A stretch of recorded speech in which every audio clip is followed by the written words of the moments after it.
What's going on, everyone? Welcome back to another episode of the JT Sports Podcast. I'm your host, JT.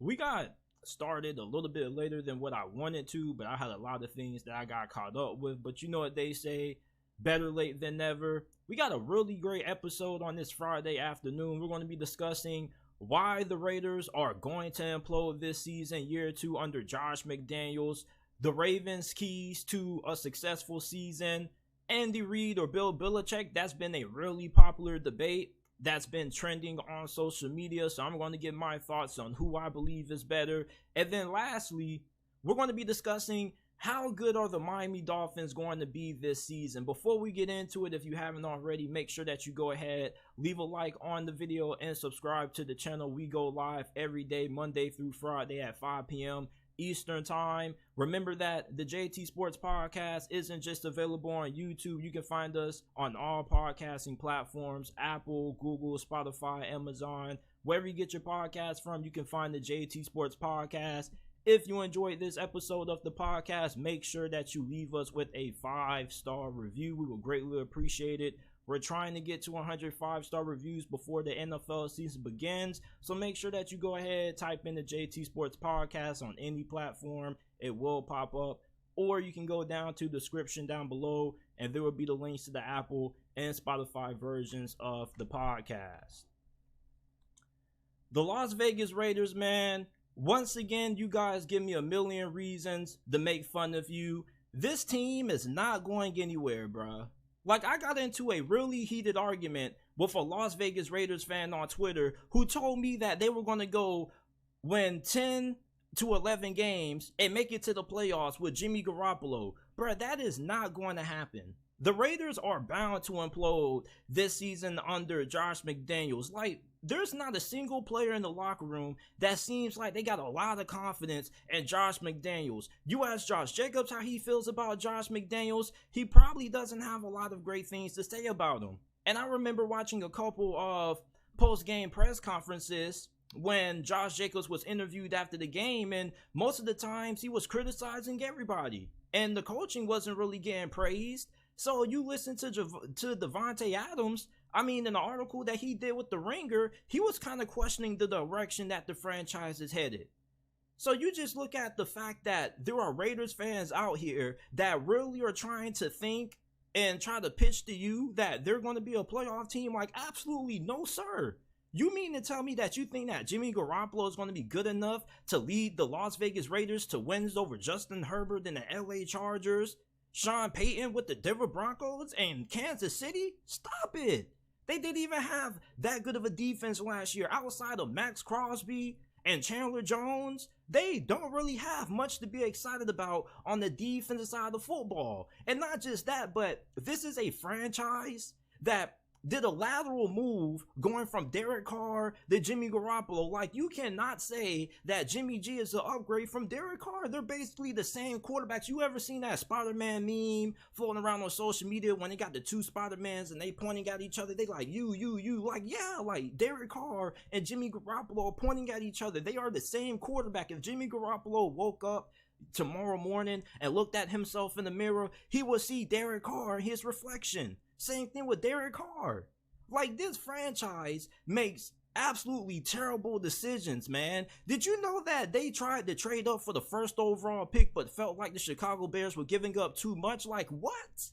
Do you not know how differently we view the Las Vegas Raiders going into this season if they had Bryce Young or CJ Stroud or even Anthony Richardson as opposed to having Jimmy Garoppolo? I mean, them having a Bryce Young or CJ Stroud at the helm at QB could have changed the future of their franchise. Now, they have a Jimmy Garoppolo due to the fact that they had a failed trade that they couldn't make happen because they felt like the Chicago Bears were asking for too much, so they can't get the number 1 overall pick. You have a Jimmy Garoppolo who is the definition of injury prone, the definition of handle with care. It's like Jimmy Garoppolo is not going to get the Las Vegas Raiders anywhere this season. And for Las Vegas Raiders fans that are going to try to make you get excited about what Josh McDaniels potentially can do if everything goes right, like, man, Josh McDaniels has lost everywhere he's been.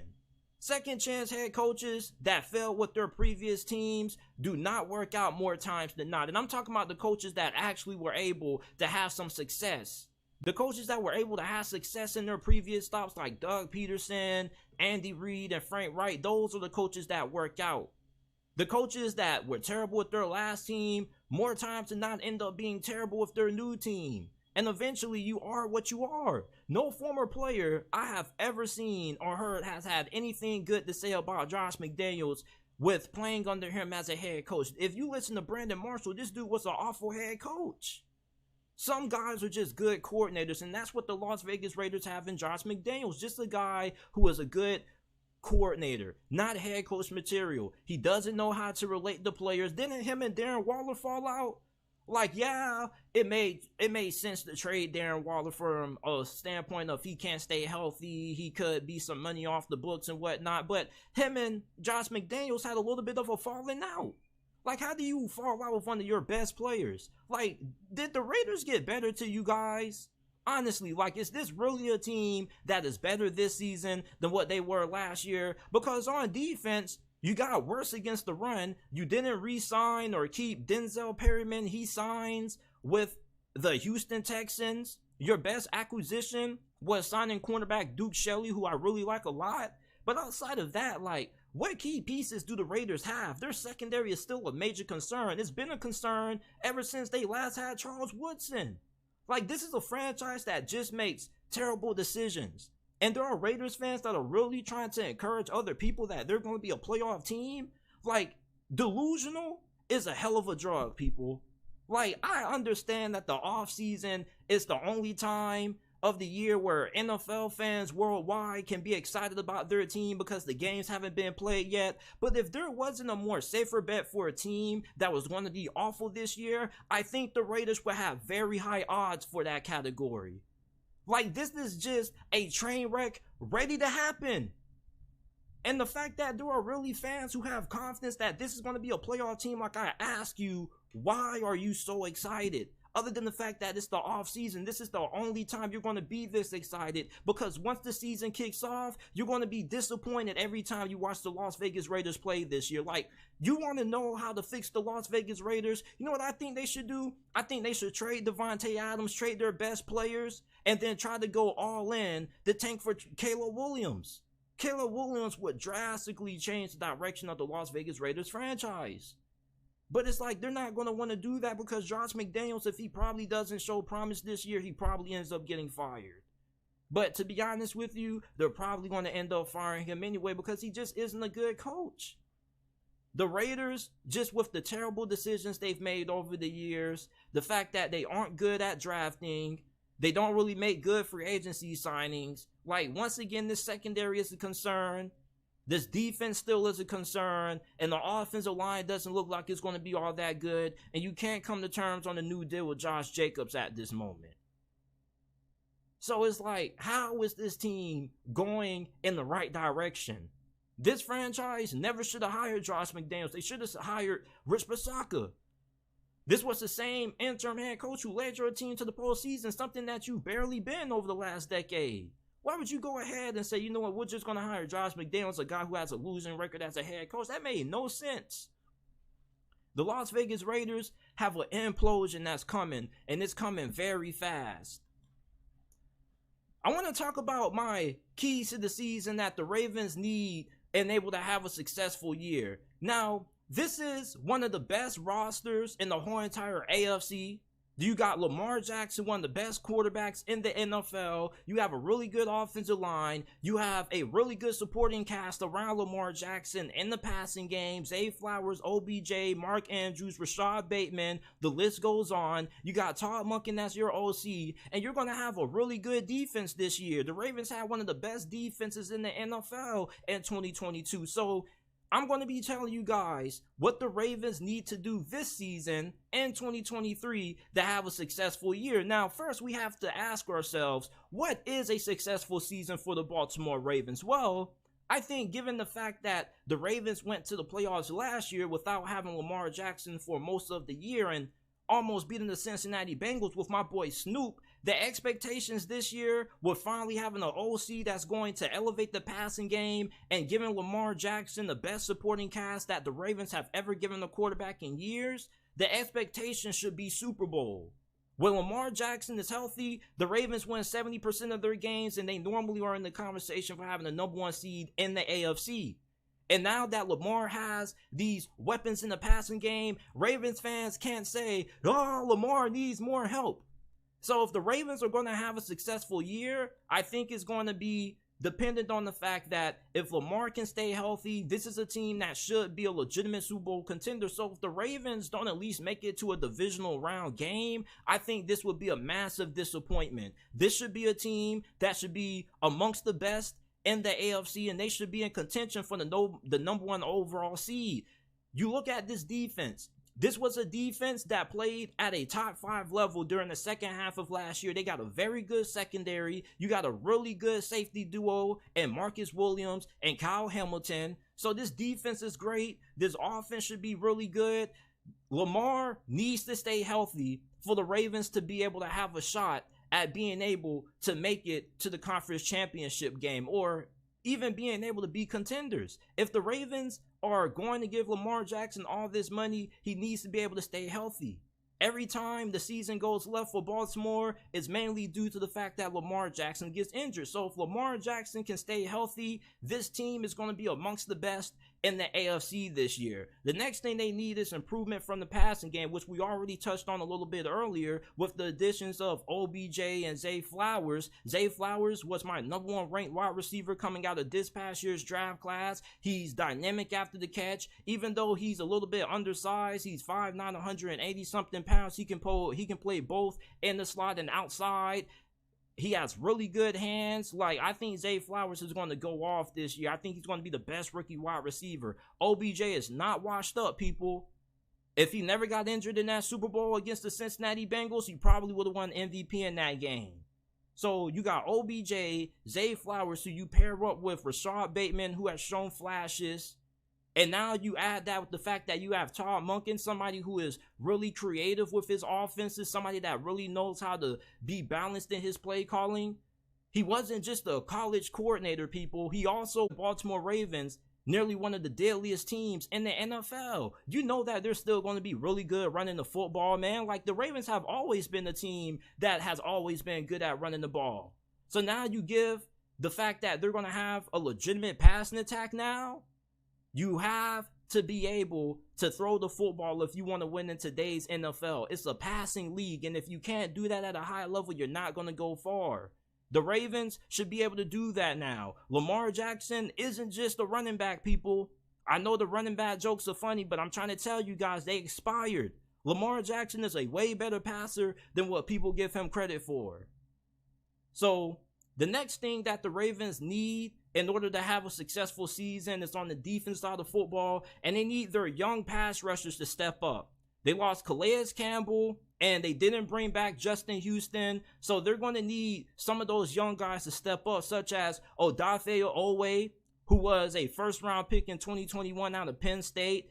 He's shown flashes his rookie season. Didn't really see him have those same flashes last season. They need this man to have a really big season.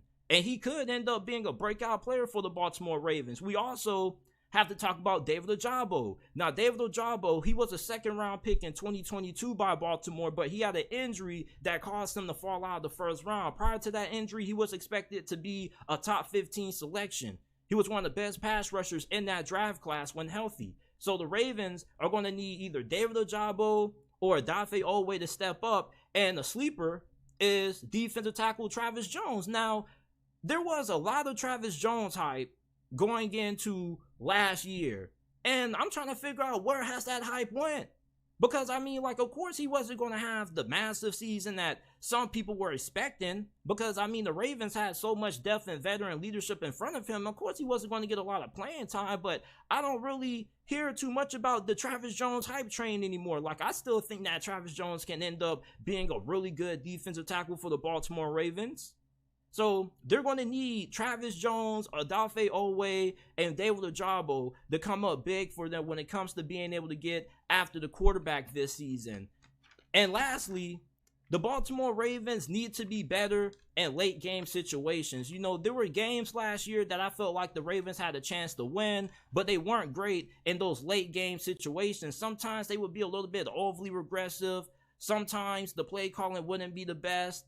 They have to come up bigger in big spots this year if they want to be able to have a chance at competing for the Super Bowl this year. But these are my keys to the season for the Baltimore Ravens. Let me know what you guys think about them down in the comment section down below. What are some things that you think the Ravens need to do well in order to have a shot at winning the Super Bowl this year and living up to expectations?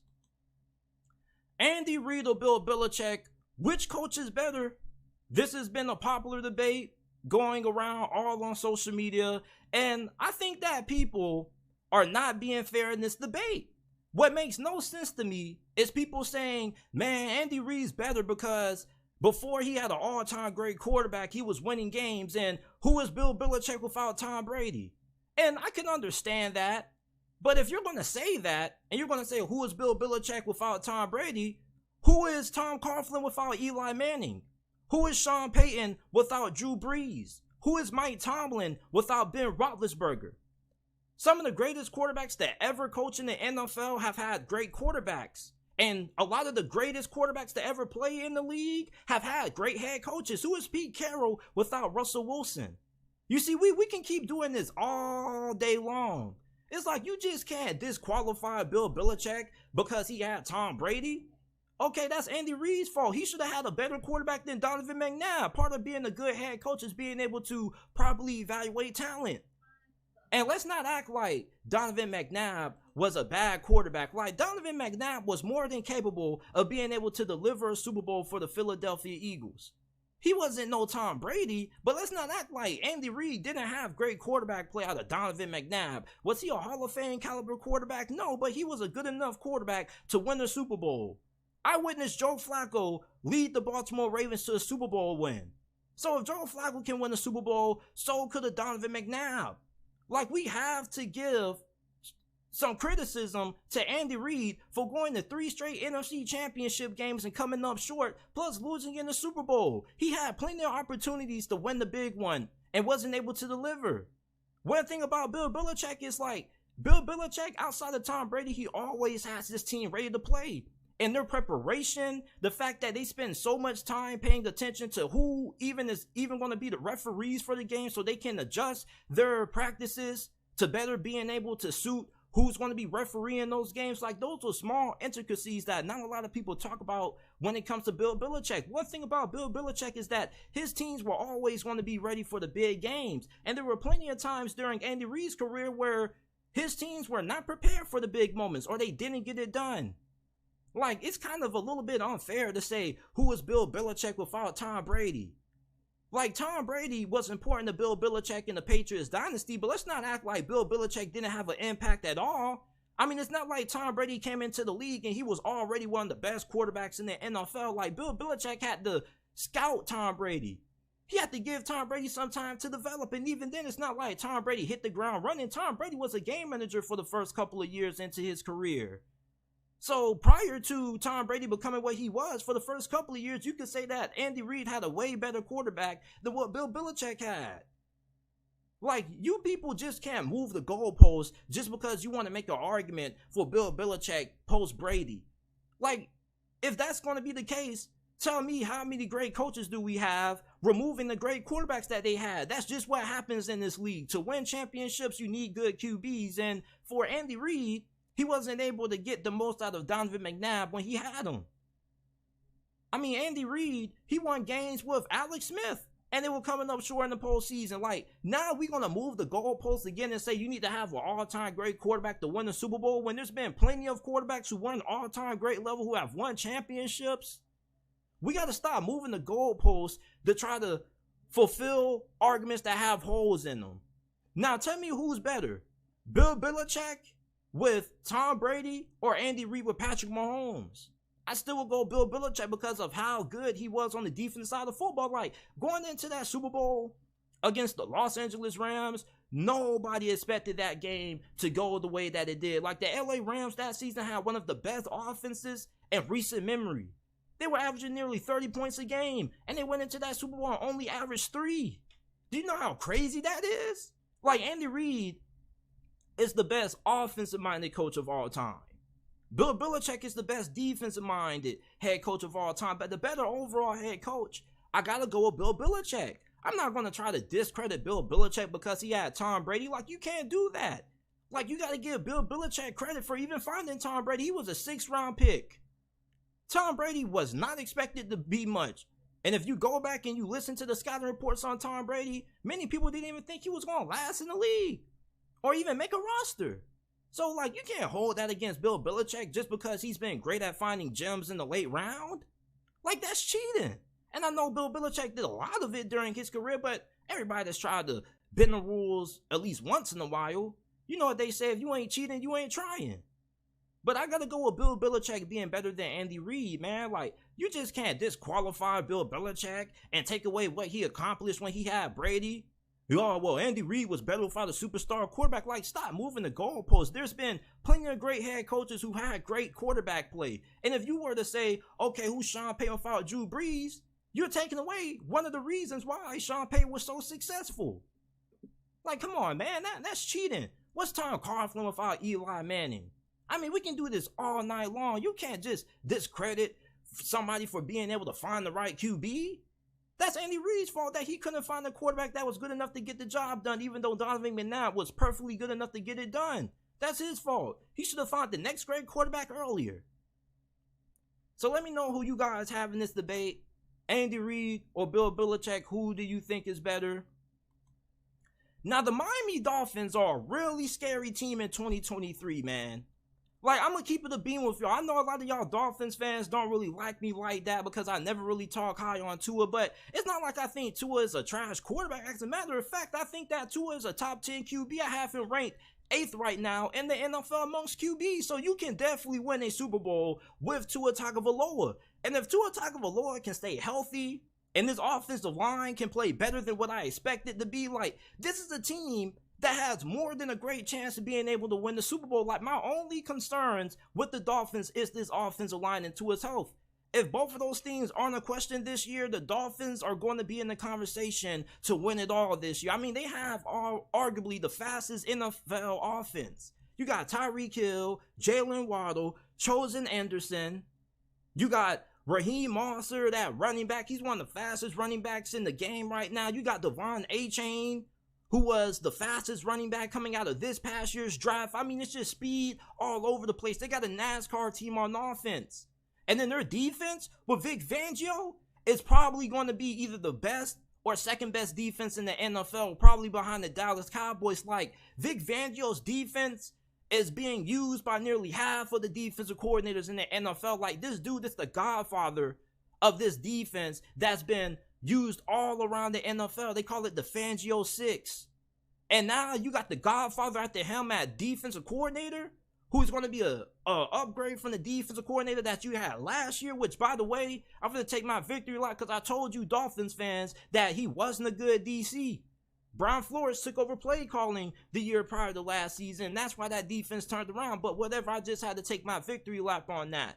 But when you look at this Dolphins defense, you got a really good cornerback duo with Jalen Ramsey and Xavier Howard. Now, Xavier Howard had a down year, but hopefully playing with Jalen Ramsey and being able to have a better defensive coordinator will get him back on his feet. You got Javon Holland, one of the better safeties in the league, and you got a really nasty defensive line. Like, you got Christian Wilkins. This dude's a defensive tackle that plays like he's a linebacker. You got Jalen Phillips, who's one of the more underrated pass rushers in the game. And you got Bradley Chubb. And I know Bradley Chubb didn't really look promising when he got traded to the Dolphins, but he's being reunited with his former head coach. Vic Fangio got the most out of Bradley Chubb when he was the head coach for the Denver Broncos. So for the Miami Dolphins, they have one of the most talented defenses in the NFL this year and a really talented offense. This is one of the best rosters overall in the league, minus the offensive line. Like, this team is good enough to win a championship. And when you look at this division, I mean, this division is going to be tough. Like, I feel like some people are sleeping on Buffalo. I'm kind of sleeping on the Buffalo Bills. I don't know how you guys feel about the Bills, but I think the Bills are probably going to be like a wild card team this year. I really feel like the Jets are going to be really good with how good that defense is going to be, but they have some questions on the offensive line like you guys do also. But I wouldn't sleep on Aaron Rodgers. But honestly, like, the Miami Dolphins, they're going to have a good defense. They're going to have a great offense, but the Jets defense is like that too, so that could go either way. But you compare them to the other teams, it's like you got a good shot against, the Jacksonville Jaguars. Like, I don't think the Jaguars have arrived yet. Like, I think that the Dolphins have the third best chances of being able to make it to the AFC Championship game. In the AFC, the teams that I have over them are the Ravens and the Cincinnati Bengals, simply for the fact that both of those teams have better offensive lines than the Miami Dolphins. And the Miami Dolphins offensive line may not be that bad as what people in the national media make it out to be, but it isn't as good as what the Bengals have and the Ravens have. I mean, they got studs all over their offensive line. But for the Miami Dolphins, though, if their offensive line can play slightly better than expectations from most people and Tua stays healthy, this is a team that's going to be in that mix. But those are the only two teams that I really have over the Dolphins. Like, this is a really talented team. Like, they got speed all over this field, man. How many people are going to be able to slow down the combination of Tyreek Hill and Jalen Waddle plus Robbie Anderson? Like, I think Robbie Anderson is going to be a way better number 3 than what they were expecting. Who was that dude they signed? Cedric Wilson? That dude's not a good fit in that offense. Like, he ain't got no wheels like that for real. Getting Robbie Anderson was a really underrated addition, and Robbie Anderson is not that bad. Like, Robbie Anderson is a really good number 3. Now, he may give you a couple of big drops here and there, but Robbie Anderson is a really good number 3. He's a really good fit in this offense. And Mike McDaniels, he showed some really good things last year, even though I do think he has a little bit more to show this year, because last year he did have some games where that offense got locked up. Like, there was no reason why your offense should have got locked up Sunday night against the LA Chargers, against a Brandon Staley coach defense. They had hella injuries that game. But outside of that, like, I do think he needs to be a little better with being balanced. Sometimes he can have a tendency to go pass heavy and seem to forget about the run game. But if he can be a little bit better with getting the run game going and, committing to it more and not getting away from it when it's successful, I think this Dolphins team is probably going to end up being in that conversation. Like, they probably have, in my opinion, the best team in the AFC East, even though I'm picking the Jets to win the AFC East, but I think the Dolphins are going to be up there. And then when you look at them compared to the rest of the AFC, like, the rest of the AFC doesn't have the kind of talent that the Dolphins have. Maybe you can use their offensive line as a knock on them, which is my knock on them. But outside the offensive line, like, this team is stacked. So I think that the Dolphins are going to be one of the best teams in the NFL this year as long as Tua can stay healthy. So let me know what you guys think about the Miami Dolphins down in the comment section down below. How good do you think the Dolphins are going to be this year? This is it for this episode of the JT Sports Podcast. Once again, I apologize for starting this so late. It's just that I was getting caught up with a lot of other things, and I'm trying to get some other things with the channel rolling. So next week, we're going to start launching something called JT Sports After Dark. So around 10 o'clock on certain days of the week, we're going to have special guests on. We're going to have collaborations going. And then also, we got to start gearing our coverage towards covering training camp more. So next week, we're going to start making more training camp field content. Training camp is only like a couple of weeks away, so that means that football is close. So let me know what you guys think about this episode. Also, make sure that you listen to the audio version of the podcast. You can find us on Apple, Google, Spotify, Amazon, all podcasting platforms. Make sure to leave us with a 5-star review. And we will see you guys on Monday with another episode of the JT